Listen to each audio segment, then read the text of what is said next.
Knew an awful lot about the place, and his English was great. Really helped us out. He pointed out a lot of things that I don't think I would have understood, especially with some of the paintings. He pointed out what the meaning was, what the story was behind it. There are even a few white people painted on the walls there, early English, French, German people who had come to Tibet. One interesting thing about the Potala was it seems like every Dalai Lama had his own throne room. I would have expected one throne room that they kept using over and over, but the guard was pointing out this is the 6th Dalai Lama's throne room. This is the 7th, the 8th Dalai Lama's throne room.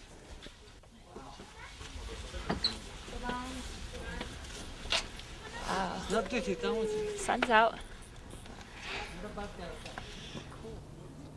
We hung out on the roof of the Potala, which was a pretty amazing.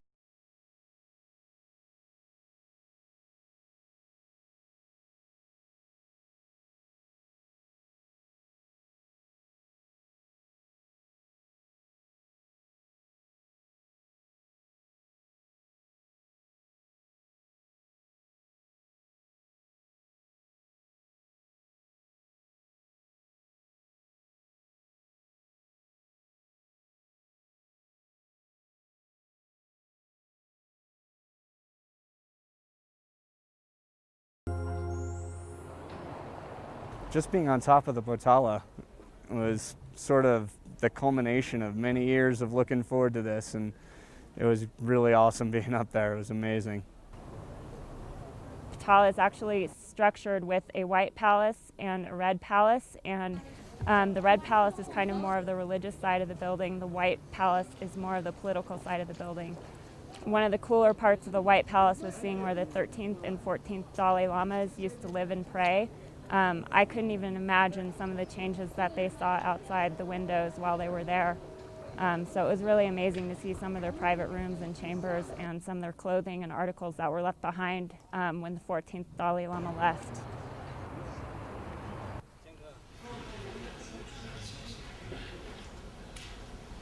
Even just exiting the Potala was an experience in and of itself. There's a giant ramp of stairs that snakes its way down the front side. We walked down a slanted set of stairs that kept going and going and going and going. And as I was working my way down the stairs, I kept looking up back at it, and it just seemed to grow every time I looked back up. The building's just immense, and every time I look at it, it just gets better. I've been staring at it from the top of the Jokong right here, and the more I look at it, the better it gets. I just get more attached. The structure of the Potala itself is absolutely overwhelming. You can stand next to it and have a sore neck from trying to look up and up and up. And I tried to get some pictures that convey the magnitude of the building, and I'm pretty sure they failed. Another part that was interesting was at the bottom of the Potala there were slave quarters, and I had no idea that there had been slaves, and it was kind of a really self-contained world of the Potala with slaves and different things going on near the base. So I thought it was a really good history lesson while I was there as well.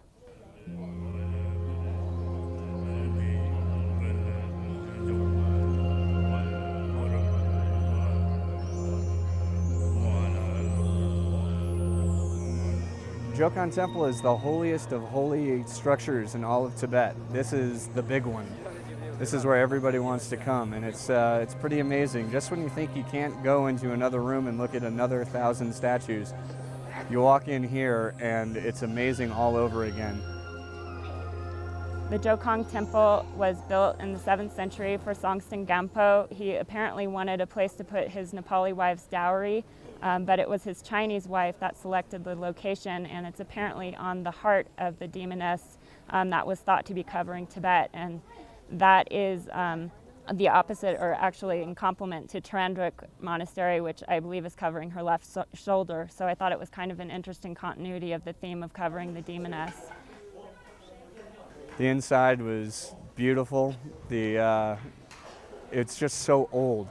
The place is about 1,300 years old, and while a lot of it's been rebuilt again and again and again over the years, some of the wood structures in here date back from the 700s. You feel it as you're walking around here. It's still an active temple here. There are lots of monks. and we got to sit through a prayer and chanting session. They had a lot of intricate hand movements, which I hadn't noticed before. They had bells.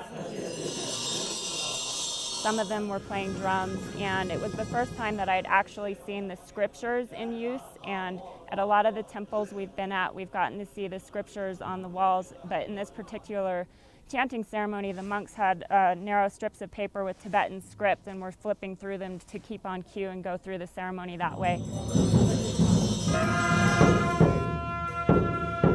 And I had a strange connection while I was there, in which one of the monks was making faces at me and going like this, and I thought it was really funny, and it made me laugh. And to think that a monk in the middle of his meditation is trying to get me to smile means I probably have a little work to do on cheering up. But it was a really wonderful connection. I enjoyed the chanting ceremony and kind of felt myself falling into a trance state while I was there. We also got to join in on one of the koras. The kora is sort of a circular pilgrim walk. And this is a small kora. It just goes around the main shrine of the temple. But it was bustling with people and pilgrims just rushing right along. They go at a surprisingly good clip for a holy walk. They're just pushing right along, and they don't mind shoving you out of the way if you're going too slow. I also walked past, started doing some of the prayer wheels. Got kind of caught in a corral of prayer wheels. Didn't realize that they just go on and on and on and on and on and on.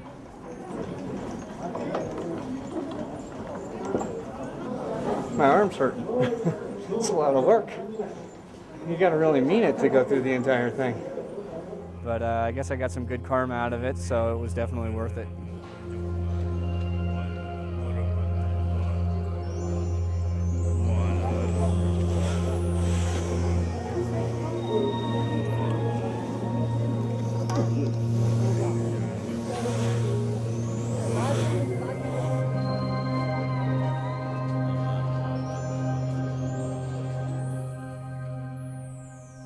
Today was a really great day. We started off, we went right to the Potala, finally. So excited to get there. Been looking forward to seeing it for so long, and it did not disappoint. It was an amazing sight from a distance, and then when we got right up on it, it was just that much more interesting, just having it towering over us. Even later on in the day, we were somewhere where we could look at it from a distance, and I just found myself staring at it for a while. It's just an amazing building. Today I'm in the Jarkor Square, where I was just sitting down because I was tired, and an old woman came and sat next to me, and she just said Tashi Dalai, and I said that back.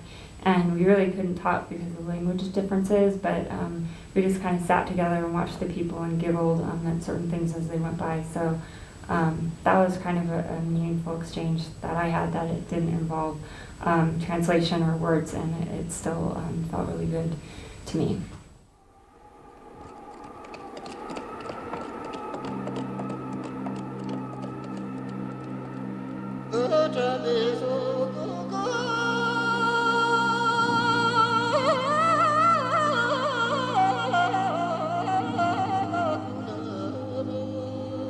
Today we went to the Norbalinka Palace, which was the summer palace and built in 1755 for the 7th Dalai Lama. Starting with the 7th Dalai Lama, they started using it as a summer palace and going there during the summer months and using the Potala only during the winter months. And I was just so confused about why they would move their entire government about 2 miles down the street for winter and summer, but apparently the Potala doesn't have good ventilation and gets a little bit too warm. So Norbalinka was really spread out. There were lots of trees. It kind of felt like a really serene college campus while we were there. First we went to the room of the 7th Dalai Lama, and it was kind of interesting. It almost looked to me like the whole place was in the process of fading away. The colors were really muted and kind of faded, and the whole place just looked like it was almost disappearing before your eyes. It was kind of interesting. After the 7th Dalai Lama's palace, we went to the 13th and 14th Dalai Lama's palace, and that one particularly looked like it had just been abandoned, which actually I guess it had been when the Dalai Lama left. That was actually the palace that he escaped from dressed as a Tibetan guard. both palaces were set in a really nice area. There was a whole large grounds that you could wander around for a while. There was a man-made lake, and there was a lot of woods. This afternoon we went into Barkor Square to do a little bit of shopping, and I am definitely green.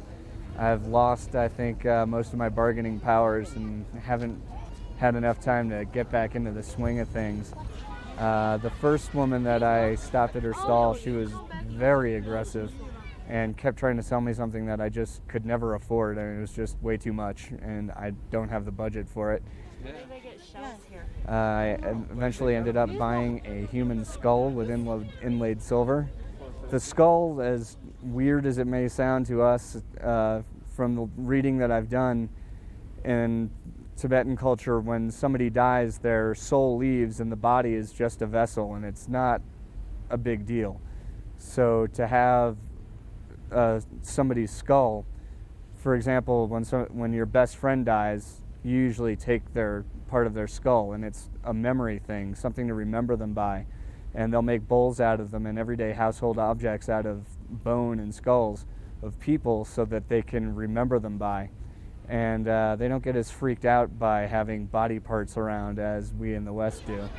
Today we went to the market in the Barkor Square, and it was my first time shopping here in Lhasa, and it wasn't as scary or overwhelming as I thought it might be.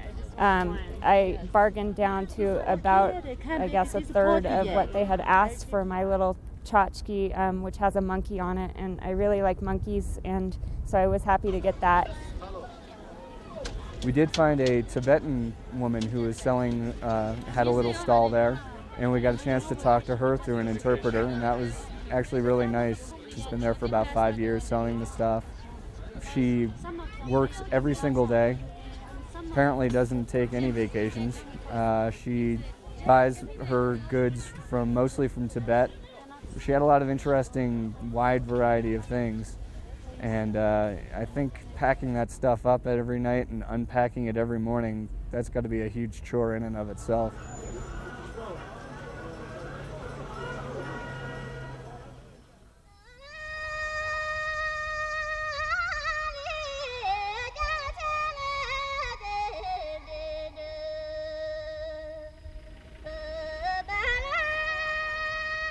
I think I got a lot of what I hoped to get out of this experience.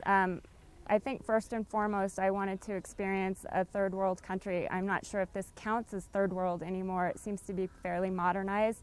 But I wanted to experience a different culture, meet new people, and see different sights and sounds. And Tibet delivered that in an overwhelmingly positive way. The scenery was beautiful, the people were wonderful, and I really had a nice time just seeing different sights. And I felt that I got to see some of the religious aspects, some of the cultural aspects, and just really get to see different parts of life here, political and religious, and just day to day. My biggest perception that has changed from having spent time here in Tibet, and I'm really surprised about this, is I'm no longer sure that Tibet really needs to be an independent nation. Before I came, Free Tibet seemed like such an obvious and cut and dry statement. I was like, of course, Free Tibet. Why wouldn't you want them to be Free Tibet?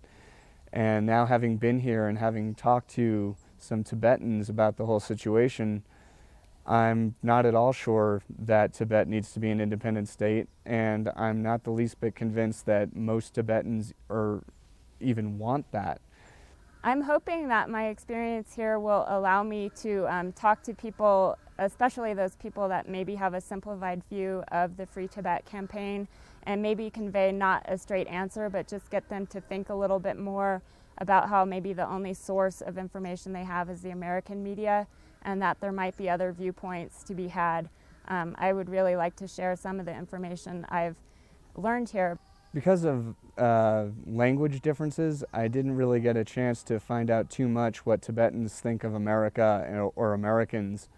But I can say that there were a number of times when people asked me where I was from, and I would say America, and it was always greeted with a smile and, oh, America, America, America. it was always a happy response, which I was glad to hear. I was a little nervous the first few times I said I'm an American. A lot of times overseas when you say that you get scorn and bad looks, but here everybody seemed pretty happy to say hello and glad I came so far to see their country. The more I talked to people here, the more I found out that they're actually really grateful to the Chinese for some of the new improvements and opportunities that they have. Certainly in education and in consumer goods, they have a lot more choices.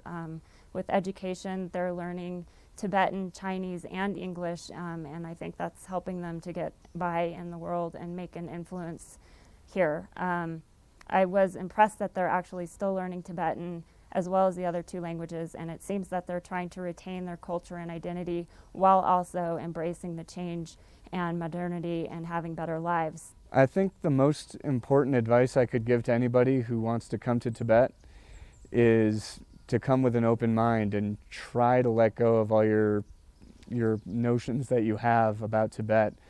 I know personally I had a lot of notions that were sort of force-fed to me, and I'm now realizing more than ever that American media and just the American point of view is really, really one-sided.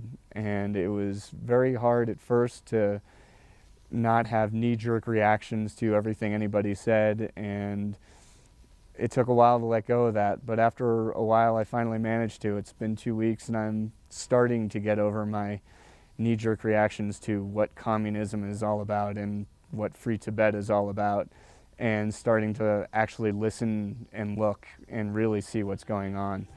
And I think that's